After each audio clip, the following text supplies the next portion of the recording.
Hello everyone, this is Shruti Yadav. So today I am going to explain you chapter number 7 of Hindi grammar of class 4. So chapter name is Kriya, yani verb. So in this chapter we will read about Kriya. What is Kriya? See now.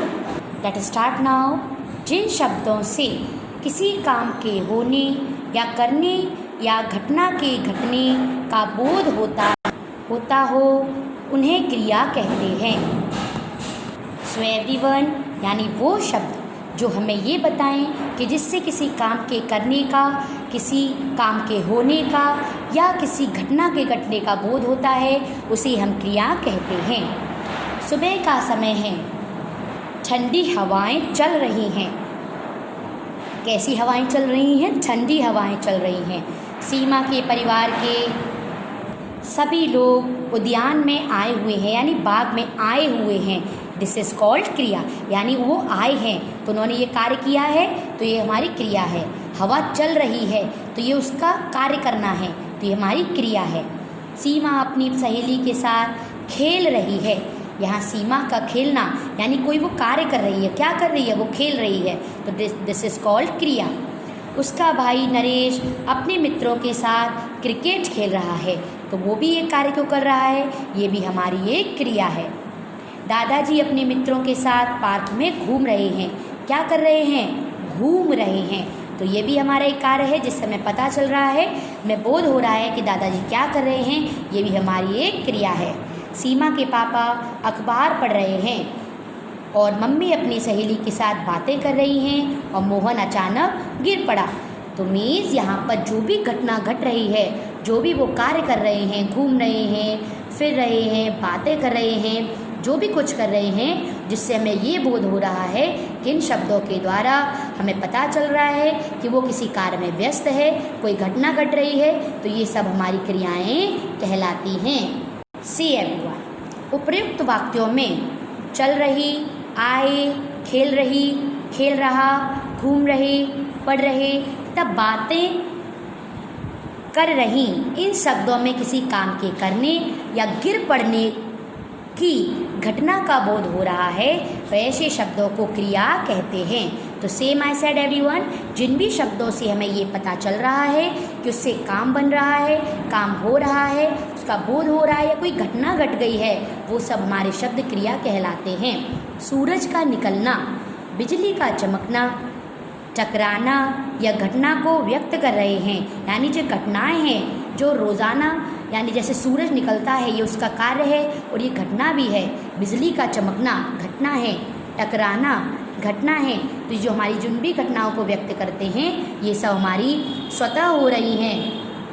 जो क्रियाएं स्वतः यानी स्वयं होती हैं और यह प्रकृति के द्वारा की जाती हैं, अतः यह भी एक घटना है, तो ये भी हमारी क्रियाएं कहलाती हैं. So now I will tell you about the भेद ऑफ क्रिया, द टाइप्स ऑफ क्रिया. क्रिया के कितने भेद होते हैं? क्रिया का वर्गीकरण दो आधारों पर किया जाता है. क्रिया के दो भेद होते हैं. नंबर 1 सकर्मक क्रिया. अब सी नंबर फर्स्ट इज सकर्मक क्रिया. व्हाट इज द सकर्मक क्रिया? जिन क्रियाओं के साथ कर्म का प्रयोग होता है उन्हें सकर्मक क्रिया कहते हैं. अब सकर्मक क्या होता है? That I will tell you. जैसे देवेश पुस्तक पढ़ रहा है, मीरा फूल तोड़ रही है, तो देवेश क्या कर रहा है? यानी पुस्तक को पढ़ रहा है. तो यह हमारा जो कर्म है वो हमारी पुस्तक है, तो हमारी इस क्रिया के साथ कर्म जुड़ा है, इसीलिए हमारी सकर्मक क्रिया है. मीरा फूल तोड़ रही है. क्या तोड़ रही है? फूल तोड़ रही है, यानी मीरा के साथ यहाँ कर्म जुड़ा है. तोड़ना, किसको तोड़ रही है? फूल को, तो ये हमारी सकर्मक क्रिया कहलाती है. जिन भी क्रियाओं के साथ कर्म जुड़ा होता है वो हमारी सकर्मक क्रियाएं कहलाती हैं. सो यानी देवेश और मीरा कर्म है, यानी उपर्युक्त वाक्यों में कर्ता है देवेश और कर्म है क्रिया. पढ़ रहा है, तोड़ रही है, इस प्रकार के वाक्य हैं, ये हैं हमारे कर्म.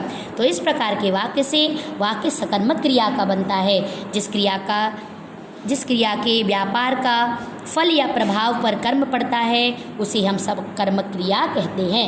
यानी जिस भी कार्य को करने से उस पर जो प्रभाव पड़ता है उसे हम सकर्म क्रिया कहते हैं, और जिन क्रियाओं के साथ में कर्म जुड़ा होता है वो हमारी सकर्म क्रिया कहलाती हैं। Now I will tell you about अकर्मक क्रिया, द सेकेंड टाइप्स ऑफ क्रिया यानी वर्ब। जिन वाक्यों में कर्म नहीं होता है यानी सकर्मक के कर्म होता है और कर्मक में कर्म नहीं होता है उन्हें हम अकर्मक क्रिया कहते हैं। जैसे पक्षी उड़ रहे हैं तो वो तो स्वतः ही उड़ रहे हैं, स्वयं उड़ रहे हैं, उनके साथ कुछ भी कर्म नहीं जुड़ा है। उपयुक्त वाक्यों में पक्षी करता है बट कर्म नहीं है तथा क्रिया में उड़ रहे हैं, अतः अकर्मक क्रिया है।